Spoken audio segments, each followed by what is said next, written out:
하나님께서 오늘 우리에게 주신 말씀은 시편 3편 1절에서 8절 말씀입니다. 제가 먼저 봉독하고 성도님들께서 봉독하는 식으로 교독하도록 하겠습니다. 여호와여, 나의 대적이 어찌 그리 많은지요. 일어나 나를 치는 자가 많으니이다.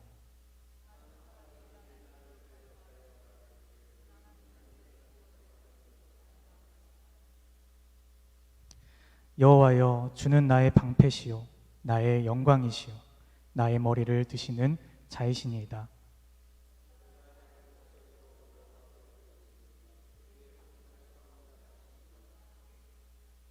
내가 누워 자고 깼으니 여호와께서 나를 붙드심이로다.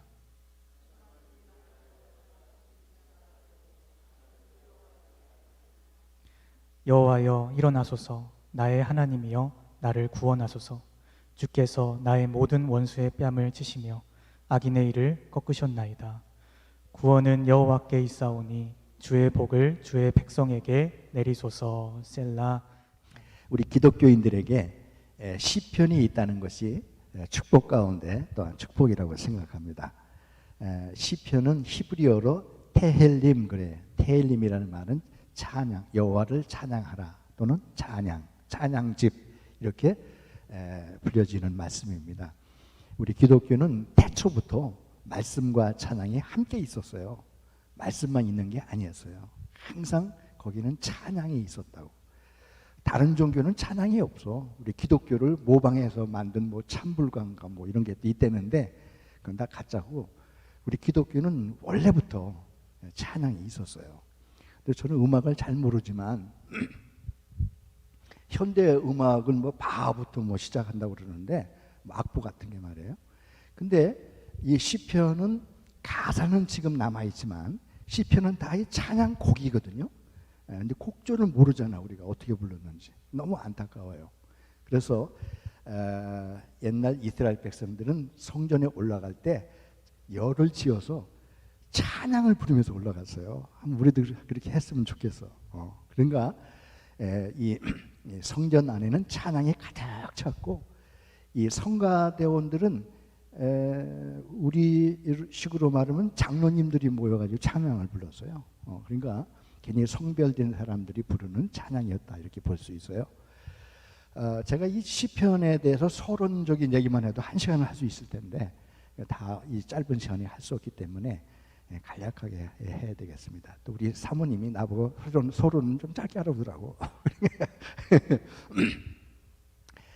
여러분, 그 구약 성경은 역사서가 있잖아요. 역사서. 뭐 예를 들면은 사무엘 상하, 역대기 상하, 열왕기 상하 뭐 이런 게 있잖아요. 이스라엘 민족의 역사를 기록한 거예요. 또 율법서가 있잖아요. 레위기라든지 이런 것들이 율법서가 있어요. 율법서는 우리에게 뭘 하지 마라, 뭐 하라 이런 명령형으로 기록된 말씀이에요. 역사서도 물론 재미가 있겠지만 시편은 어떻게 보면 사랑의 편지와 같은 거예요. 여러분, 뭐뭐 하지 마라 하라는 율법서를 읽으시겠어요? 사랑의 편지를 레터를 읽겠어요? 물어보면 안 하죠. 우리의 감정과 우리의 호소와 우리의 사랑과 우리의 애정이 담겨 있는 그 깊은 인간의 감성과 하나님께로 대한 호소가 담겨 있는 이 시편이 얼마나 감사합니까? 이 시편이 있다는 것만 자체로도 얼마나 감사한지 몰라. 그래서 이 시편은 주로 다윗이 기록한 것으로 되어 있습니다. 시편이 1편부터 마지막 150편으로 기록되어 있는데 150편은 호흡이 있는 자마다 여호와를 찬양하라로 끝을 맺었어요. 그런데 그 가운데 한 반, 75편 이상은 다윗이 쓴 걸로 되어 있어요. 물론 거기에 모세가 쓴 것도 있고 솔로몬이 쓴 것도 있고 아삽이라는 분이 쓴 것도 있고 여러 작가들이 많이 있지만은 다양한 그 시편들이, 여러분 놀라지 마세요. 3000년 전에 쓴 사람들의 글이에요. 우리는 100년 전에 뭐 나왔다 그러면 난리치는데 적어도 2500년에서 3000년 전에 우리의 선조들이 불렀던 노래들이라고. 그들이 어떤 생각을 했을까? 어떤 마음으로 이 시편을 기록했을까? 어떠한 찬양을 드렸을까? 어떻게 하나님께 간구하고 기도하고 호소를 드렸을까? 궁금하지 않아요? 그러니까 시간과 공간을 초월해서 3,000년이라는 타임머신을 뒤로 들어가 가지고 우리에게 주시는 그들의 마음의 상태를 읽을 수 있는 거 아니겠어요? A라는 남자가 B라는 여자한테 러브레터를 보내서 그럼 그 속에 그냥 그 사랑하는 마음이 담겨 있지 않겠어요? 그냥 공식적으로만 이렇게 공문서 보내듯이 보냈겠어요? 아니잖아요. 사랑의 마음이 담겨 있을 거라고. 그래서 이 시편을 읽어보면은 찬양시가 있어요. 찬양. 하나님께 드리는 여호와를 찬양하라 하는 영광의 찬양송이 쫙 혼자 부르는 게 아니야. 모든 사람들이 함께 개인 시도 있지만 공동체 시가 많아요. 저는 어릴 때 우리 시골에서 그 부르는 노래들이 참 재밌는 게 많더라고. 예를 들면 쾌지나 징징 나네. 그럼 저쪽에서 한 번 하면 이쪽에서도 와 바꾸는 게 공동체가 서로 하는 거예요. 그런 식으로 이 아름다운 우리의 신앙의 선조들이 공동체 시를 서로 어울려서 불렀다고. 그 시를 좀 다시 발굴을 좀 해야 돼. 비근한 예로요. 우리가 사도행전에 보면은 바울과 실라가 옥중에서 노래 불러 찬양 불렀다고 그러잖아. 근데 뭘 불렀는지는 몰라. 그렇지만 분명히 이분들이 그 어두운 감옥에서 악보 보고 뭐 찾고 악보 어디 있어? 이거 어떻게 부르는 거야? 이러지는 않았을 거 아니야. 매일 자기들 속에서 부르는 찬양이기 때문에 옥중에서도 악보 없이도 부를 수 있었잖아요. 그 부르는 찬양이 얼마나 파워풀했으면은 죄수들이 막 벌벌 떨고 회개하고 돌아왔다잖아요. 우리 권사님 자신감 가지세요. 찬양 부르면 막 힘이 나고, 죄수가 막 회개하고 역사가 일어난다니까. 그래서 이 찬양시, 감사시, 탄식시, 간구, 예배 이런 왕국에서 드리는 시, 다양한 시로서 시편이 기록이 되어 있어요. 그래서 이 시편을 테헬림, 찬양시, 여호와 하나님께 부르는 찬양시다 이렇게 말할 수 있습니다. 시편에 보면 악기들도 다양해요. 여기도 우리도 이게 뭐 많잖아요. 여기 드럼도 있고 뭐 키보드도 있고 그러는데 불과 30년, 40년 전만 해도요 교회에서 키보드 못 치게 했어요. 우리 제가 아는 목사님이 부산에 가가지고 키보드 치다가 부흥회 갔다가 쫓겨났어. 가지 말고 그냥 가라고 그래가지고 그냥 왔다고. 그만큼 교회 안에서 무슨 뭐 이렇게 다른 악기를 동원하는 것이 불편했다고 그 당시만 해도. 근데 지금은 그런 게 없잖아. 근데 시편에 보면요 관악기 있어. 관악기는 피리, 퉁소, 뭐 호각 이런 것들이 그게 아시죠, 권사님? 그 다음에 현악기는 뭐야? 기타, 뭐 지금은 기타라고 그러지만 비파와 수금 이런 것들이 다 현악기라고. 그 다음에 타악기는 뭐야? 다 있다잖아요 우리 집사님.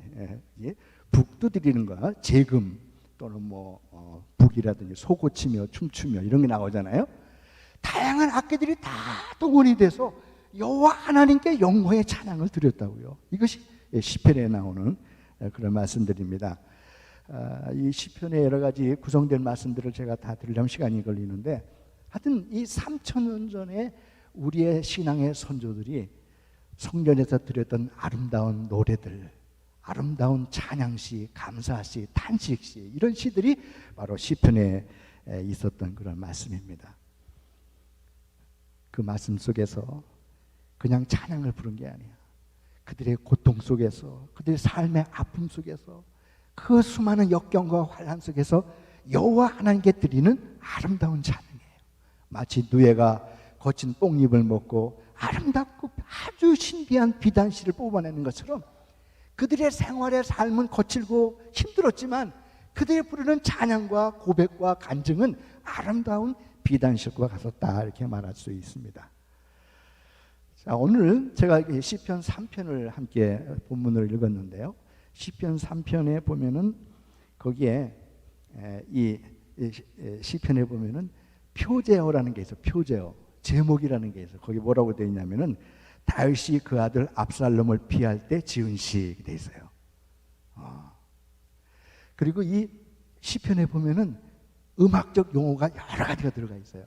요즘 말하면 뭐 이게 음을 크게 점점 크게 적게 뭐 이런 식으로 나온 것들이 많고 영장으로 부르는 시 뭐 이렇게 나오잖아요. 영장이라는 것이 바로 뮤직 디렉터야. 그러니까 그만큼 시편의 모든 말씀들은 음악적인 기호와 음악적인 것과 함께 기록된 것을 볼 수가 있습니다. 여러분, 성경에 나오는 인물 중에 가장 많이 이름이 언급된 이름이 누굴까요? 예수님 말고. 성경에서 가장 존경받는 사람이 누굴까요? 성경에서 가장 많이 언급되고 가장 많이 사람들이 입에 오르내리는 사람이 누굴까요?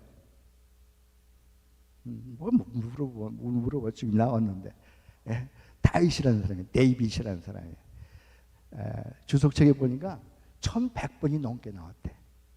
다윗이라는 이름이 언급된 게 말이에요. 얼마나 이스라엘 백성들이, 우리 신앙의 사람들이 다윗을 닮아가고 다윗을 존경하고 다윗을 사랑했으면 그렇게 많은 이름이 기록되어 있겠어요. 예수님 다음으로 성경에 나오는 모든 사람들 가운데 제일 많이 기록된 사람이 다윗이라는 사람이에요. 다윗이 도대체 어떤 사람이기에 이렇게 존경을 받았을까? 다윗이 어떠한 신앙을 누렸기에 이렇게 많은 사람들에게 애송되어지고 존경받는 사람이 되었을까? 궁금하지 않아요? 오늘 제가 이 짧은 시간이지만 다윗의 위대한 점, 다윗이 왜 이렇게 사람들에게 존경을 받게 되었는가 하는 몇 가지의 말씀을 오늘 본문을 통해서 함께 나누고자 하는 것입니다. 여러분, 오늘 다윗이 그 아들 압살롬을 피할 때 지은 시, 이 짤막한 센텐스지만은 이 말씀 속에서 다윗이 얼마나 고통스럽고 인생의 밑바닥까지 내려가서 지은 시라는 것을 느낄 수 있잖아요.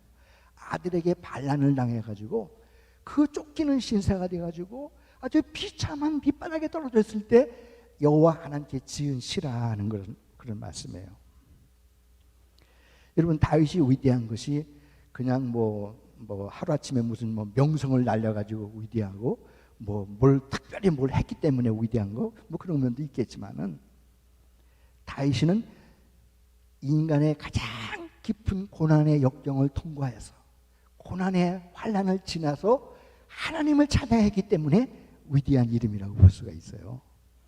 그래서 성경에 나오는 유명한 사람들은 고난을 통과하지 않은 사람은 유명한 사람이 없어. 다 고난을 통과한 사람들이야. 고난의 바다를 지난 사람이 위대한 하나님의 사람이 된 줄로 믿습니다. 여러분들 가운데도 아유, 하나님, 나같이 이렇게 인생의 고난이 힘듭니까? 나같이 이렇게 인생의 파란만장한 인생을 걷게 하십니까? 그런 분은 기회가 있어. 위대한 사람이 될 수 있는 기회를 주신 줄로 믿습니다. 모세를 보세요. 모세가 정말 울음 한 번 울어보지 못하고 나일 강물에 떠내려가는 비구한 인생에다 태어났잖아요. 미디안 광야에서 40년 동안 방황하고 고난의 역경을 지났지 않습니까? 그래서 위대한 해방자로서의 모세가 된 거예요. 요셉은 어떻습니까? 자기 형들에게 미움받아서 노예로 팔려가지 않았어. 야, 우리 같으면 그 원한이 말이죠, 가슴에 비수를 꽂고 살았을 거야. 저놈들 만나기만 해봐라, 내가 가만 놔주지 않겠다 하는 그런 그 보복심으로 가득 찼을 텐데, 요셉은 그러지 않았어요. 그 원한에 찬 형들을 다 용서하고 그들에게 어떤 불평이나 불만을 말하지 않았어요. 바로 오늘 이 다윗도 수많은 자기의 고통과 고난이 있었어요. 그래서 오늘 시편 3편을 가리켜서 탄식시라는 분류를 해놔서 탄식시. 여호와여, 나의 대적이 어찌 그리 많은지요, 일어나 나를 치르는 자들이 많소이다. 얼마나 많은 사람들이 나를 대적하고 나를 죽이려 하냐 이 말이에요. 1000만 명이 나를 둘러치려 할지라도 나는 두려워하지 않겠다. 얼마나 멋있습니까? 여러분, 이런 믿음을 본받을 수 있기를 바랍니다. 우리가 고난받은 사람 가운데 욥이라는 사람이 있잖아요. 욥은 동방의 의인인데 하루아침에 재산을 다 뺏겼어. 다 탕진하고 다 해서 자기 와이프까지도 그냥 하나님 욕하고 죽어라 그랬다고. 그런데 욥은 끝까지 믿음을 지키면서 위대한 말씀을 하나 남겨놓으셨어. 욥기서 23장 10절은 꼭 외우시기 바랍니다. 나의 가는 길을 오직 그가 아시나니 그가 나를 단련한 후에는 내가 뭐와 같이 나오리라? 뭐와 같이 나오라? 아시죠? 정금, 번쩍번쩍하는 정금같이 나오리라. 내가 고난과 역경이 있고 환난이 있었지만 그 모든 과정을 우리 주님이 아시니 그 모든 환난을 단련한 후에는 내가 정금같이 나오겠다는 욥의 고백이 있지 않습니까? 여러분, 이 다윗과 같이 파란만장한 인생을 겪은 사람들이 끝까지 하나님을 의지하고 믿음으로 승리한 위대한 말씀이 오늘 본문의 말씀인 줄로 믿습니다. 여러분, 그 피렌체라는 거 혹시 여러분 잘 들어보셨죠? 플로렌스라는 거 한번 가보셨죠? 거기 가면은 그 우리 르네상스의 발상지라고 하는 그 피렌체에 가면은 그 르노와르 강이라는 강이 있는데 그 강 언덕에다가 이 다윗의 상이 서 있어요. 미켈란젤로가 그렇게 아름다운 대리석으로 이 다윗상을 서놨어요. 얼마나 멋있는지 몰라. 이 다윗은요 다재다능한 사람이었어요. 전쟁터에 나가면 전쟁 백전백승을 한 사람이야. 얼마나 용맹스러운지 몰라. 뭐 누가 나오면 그냥 주저하는 바가 없는 사람이 이 다윗이었어요. 얼마나 근육도 멋있는지 막 2도 받고 막 3도 받고 해가지고 여자들이 막 그냥 꿈뻑 죽는 거야. 이게 이제 다윗의 아름다운 그런 모습인데요. 다윗은 악기도 잘 다루고 다윗은 음악도 잘하고 다윗이 노래를 부르면 사울은 금에 귀신 들렸다고 금방 정신이 돌아와. 이 찬양이 참 중요하다고. 이 다윗은 평생을 전쟁터에 살면서 한 번도 전쟁에 패배한 적이 없는 사람이에요. 문무를 겸비한 사람이라고 볼 수가 있어요. 얼마나 용맹하고 지혜로운 사람인가를 우리가 알 수 있죠. 군대가 나를 대적하여 진칠지라도 내 마음이 두렵지 아니하며 전쟁이 일어나 나를 치료할지라도 내가 오히려 안연하리로다. 이 다윗의 위대한 모습, 담대한 믿음을 우리가 여기서 발견할 수가 있습니다. 다윗은 어릴 때부터 목동으로서의 삶을 살았어요. 이세의 아들 가운데 사무엘이 왕을 삼으려고 그랬더니 다들 멋지고 그냥 건장한 아들들이 다 지나가는데 감동이 안 와. 그래서 이거 7제까지 다 지나갔는데 이게 네 아들 끝이냐 그러더니 아니라는 거야. 저 말제가 있는데 저 들판에서 양치고 있어서 부르지 않았다는 거야. 근데 빨리 데려오라. 그랬더니 이 사무엘이 그 다윗을 보자마자 마음에 감동이 되는 거야. 하나님이 그 이름을 부어라 가지고 다윗이 하나님의 특별한 그 성별을 받지 않습니까? 이 다윗에게는 하나님이 함께하기 때문에 어떤 전쟁에도 어떠한 고난 속에도 그가 흔들림이 없이 하나님의 말씀을 붙들고 승리한 것을 볼 수가 있습니다. 노래도 잘하죠. 악기도 잘 다루죠. 또 전쟁에 나면 백전백승하죠. 유명한 일화가 있지 않습니까? 골리앗 장군이 블레셋 군대가 쳐들어와 가지고 이 이스라엘 백성들을 막 욕을 하고 모함을 합니다. 얘놈들아 나와라! 막 호함을 치는데 이스라엘 사람들은 요즘의 이스라엘 사람들은 용기가 많은데 말이에요. 옛날 사람들 용기가 없었던가 봐. 그냥 골리앗이 가진 욕을 다 해도 그냥 머리 숙이고 숨어서 한 사람도 나타나질 않는 거야. 이 어린 소년이 보니까 아니 도대체 이 만군의 여호와 하나님의 이름을 욕되게 하는 사람이 누구냐 이 말이야. 그래서 이 골리앗을 물리치러 다윗이 나가지 않습니까? 너는 칼과 단창으로 나오거니와 나는 만군의 여호와의 이름으로 나간다. 멋있지 않습니까? 그래서 이 다윗이 골리앗을 물맷돌을 던져가지고 정통으로 총을 맞히듯이 이마를 맞춰가지고 그냥 골리앗이 나간 거야. 그래서 그때부터 다윗이 일약 스타가 된 겁니다. 스타가 된 거야. 사람들이 다윗을 그렇게 좋아할 수가 없는 거야. 그래서 이스라엘 예루살렘의 소녀들이 난리가 났어. 10대 소녀들이 오빠 부대가 생긴 거야. 오빠 해가지고 다윗이 나타나면 막 사람들이 막 와가지고 오빠 하고 막 난리가 난 거야. 그리고 그냥 가만히 지나가면 좋을 텐데 뭐라고 하냐면은 사울은 천천히요, 다윗은 만만이로다 막 그러는 거야. 그게 사울인 게 기분이 되게 나쁜 거야 이게. 사울이 죽인 건 1000명 정도밖에 안 되지만 다윗은 10,000명 정도 된다 이 말이야. 그 예루살렘에 아주 그냥 유행가가 돼버린 거야. 그래서 이 사울 임금이 질투심이 나기 시작을 한 거야. 그때부터 다윗은 파란만장한 인생을 거기 시작을 한 겁니다. 그래서 때로는 막 단청을 던지기도 하는 거야. 질투심에 의해서. 자기 딸 미갈하고 결혼을 시켰음에도 불구하고 이 사울 임금은 그 질투심을 이길 수 없어가지고 마지막에는 4,000명 군대를 풀어가지고 다윗을 잡으려고 그러잖아.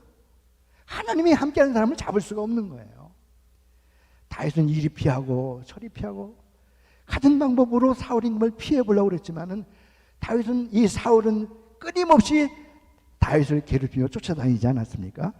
그러다가 위대한 사건이 하나 벌어지지 않습니까? 저 광야로 도망을 갔는데 광야에는 동굴이 많아. 동굴에 들어갔더니 다윗이 동굴 깊이 숨어 있는데 사울이 그것도 모르고 자기가 용변을 보려고 들어왔다고. 또 다윗의 신하들이 다윗에게 지금이 기회입니다. 그냥 칼로 찔러서 죽이면 끝납니다. 여러분 같으면 어떻게 하시겠어요? 평생 나를 괴롭히는 사람, 평생 나에게 고통을 주는 사람, 내 인생을 쫓겨가게 만드는 사람, 이런 사람을 절호에 칼로 찔러서 죽일 수 있는 기회가 있는데, 하나님이 주신 기회다. 그냥 칼로 찔러서 죽었으면 아무래도 성경에 다윗의 이름은 별로 안 나왔을 거야. 근데 다윗은 사울을 죽일 수 있었지만 죽이지 않았다는 거예요. 다만 사울 임금의 옷자락을 잘라가지고 증거만 남겨놓고 내가 당신을 죽이지 아니했다. 죽일 수 있었지만 죽이지 않았다는 것을 증명만 남겨놨다 이 말이에요. 다윗의 위대한 점은 복수할 수 있었지만 복수하지 않았다는 것입니다. 얼마든지 불평하고 원망하고 비난할 수 있었지만 다윗은 한 번도 그런 적이 없다는 거예요. 내가 반드시 이 사람을 적을 물리칠 수 있고 죽일 수 있었지만 다윗은 그러하지 않았다는 겁니다. 여기에 다윗의 위대한 점이 있는 줄로 믿습니다. 위기 속에서도 고난의 밑바닥 속에서도 남을 원망하거나 비판하거나 또 복수의 칼을 갈아가지고 상대방을 죽이려 하는 그런 것이 없었다는 것입니다. 아까 말씀드린 모세도 마찬가지예요. 모세가 성경에 바로를 원망한 적이 없어. 자기를 미디안 왕위로 쫓아내는 그런 바로 임금을 원망하거나 짜증낸 적이 별로 없어. 요셉도 마찬가지 아니에요. 자기를 노예로 팔아먹은 요셉도요. 형들을 그렇게 자기를 괴롭게 했지만 그 형들 별로 원망하지 않았어요. 다 용서하고 넓은 마음을 갖지 않았습니까? 여기에 다윗의 위대한 점이 있는 거예요. 여러분, 우리 인생을 살다 보면 억울할 때가 많아. 분노할 때가 너무 많아.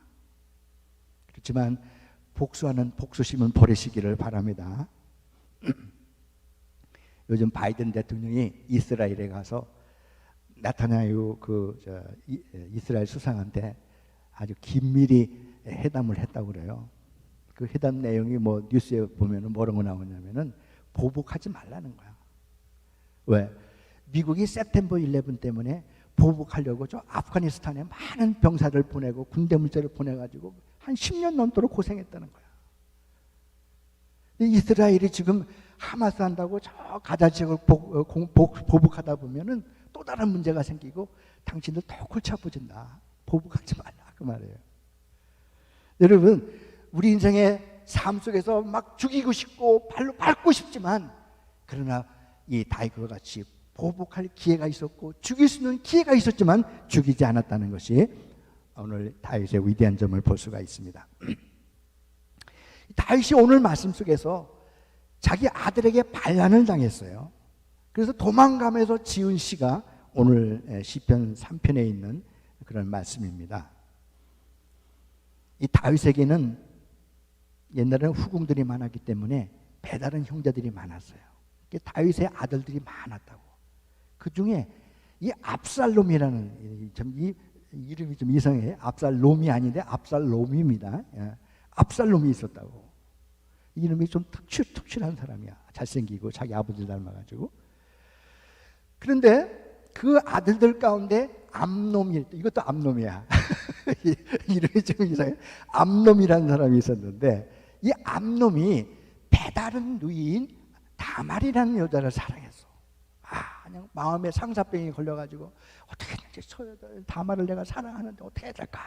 막 그래가지고 하루는 잔꾀를 부렸어. 어떻게 부렸냐면은 이 다말이 자기 곁에 안 오니까 아버지한테 이제 아버지 내가 병이 들어서 몸이 아픈데 저 다말이 좀 뭐 음식을 좀 해갖고 오면 내가 나을 것 같아요. 좀 다말 좀 보내주세요. 그래가지고 다말이 음식을 잘 해가지고 자기 이제 뭐 오빠면 오빠니까 가지고 갔다고. 그랬더니 병도 아픈 척하고 누워있던 다말이 갑자기 이게 돌변을 해가지고 요즘 말로 하면 성폭행을 한 거야. 다말을. 그냥 힘이 없으니까 어쩔 수 없이 그냥 당했다고. 그럼 당해가지고 자기 여자를 만들어 끝까지 책임을 져야 될 거 아니야. 이 여자를 자기 여자를 만든 다음에 또 내몰라 하고 무책임하게 행동하는 거야. 그런데 문제는 다말이 압살롬의 누이야. 같은 어머니라 이 말이에요. 이 압살롬이라는 사람이 대단히 무서운 사람이야. 이 앙심을 다 품고 있었는데 표현을 안 하는 거야. 얼굴에 표현을 안 해. 그런데 속에는 너희는 두고 보자. 딱 칼을 갈고 있었어. 그래가지고 작전을 핀 거예요. 어떻게 작전을 폈냐면은 이스라엘 사람들은 양을 치는 그 목동이었잖아요. 털 깎는 날이 큰 잔치를 베푸는 날이야.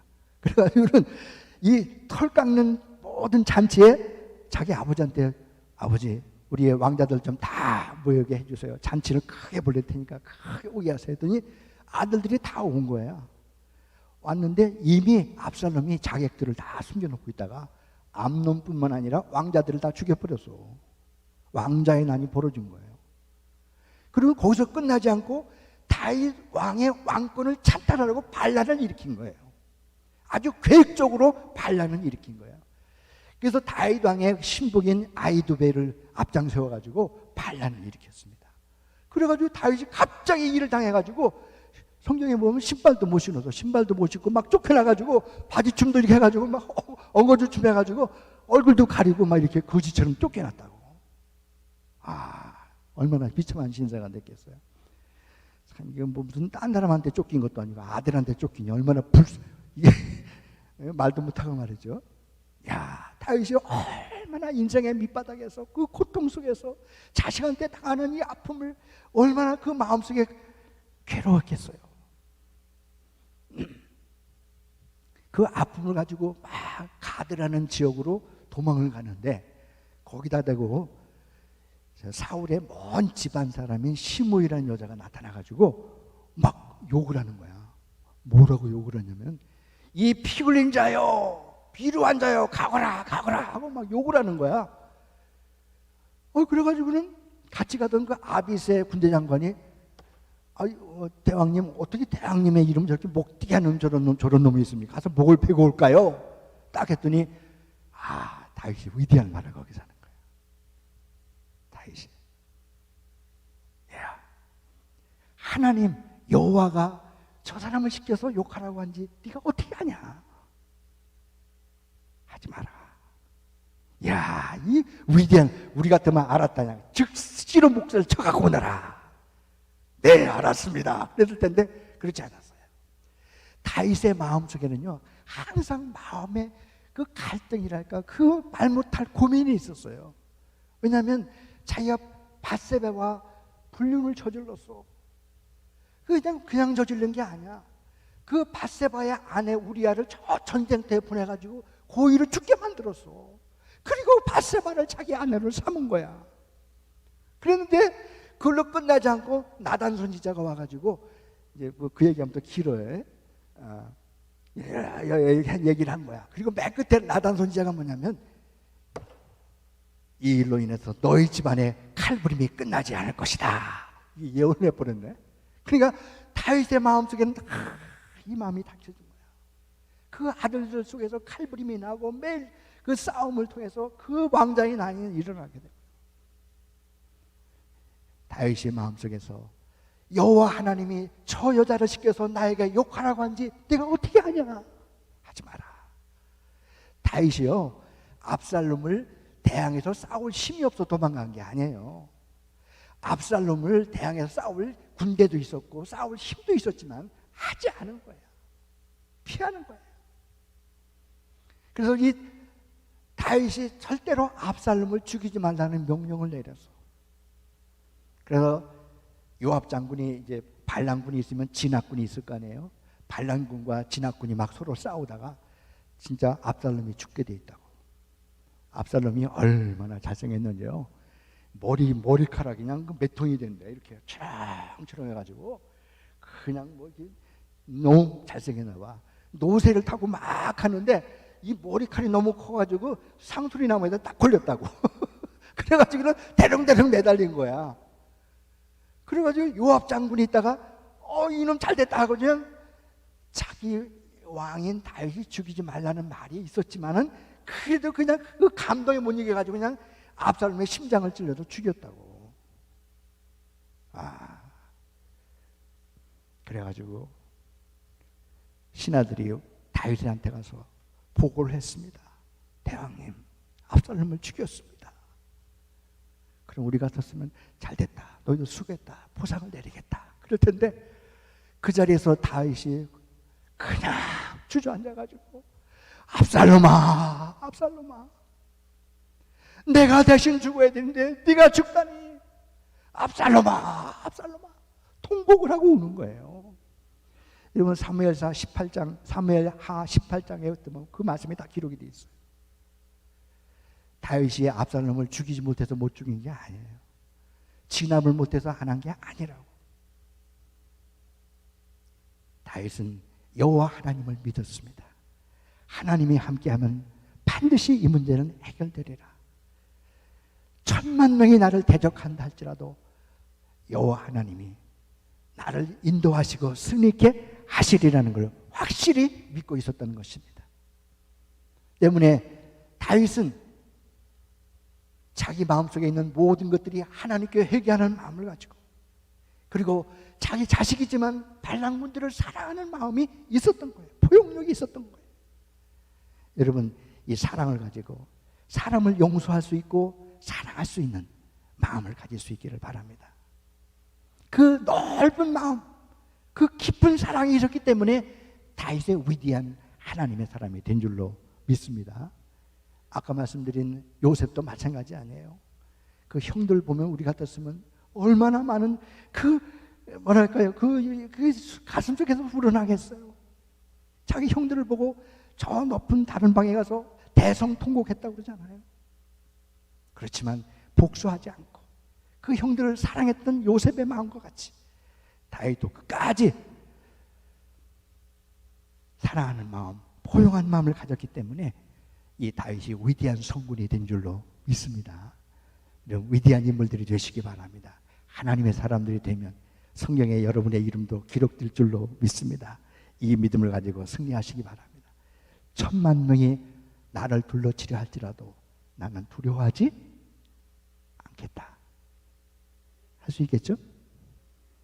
오늘 집사님이 나한테 와서 그래. 집사님, 나 교회 안 나갈래요. 왜? 아무개 집사가 나한테 뭐라고 한마디 했어요. 아이고, 10,000,000명이 나를 향해서 욕을 하고 손가락질을 하고 나에게 모함을 해도 난 두려워하지 않겠다. 다윗의 믿음을 본받으시기 바랍니다. 누가 나한테 무슨 말 한다고 무슨 상황이 있어요? 믿음이 없는 얘기죠. 믿음을 회복할 수 있기를 바랍니다. 10,000,000명이 여러분을 에워싸고 있어도 여호와 하나님은 여러분을 지켜주시고 여러분을 인정하시고 여러분을 승리하게 하실 줄로 믿습니다. 기도하겠습니다.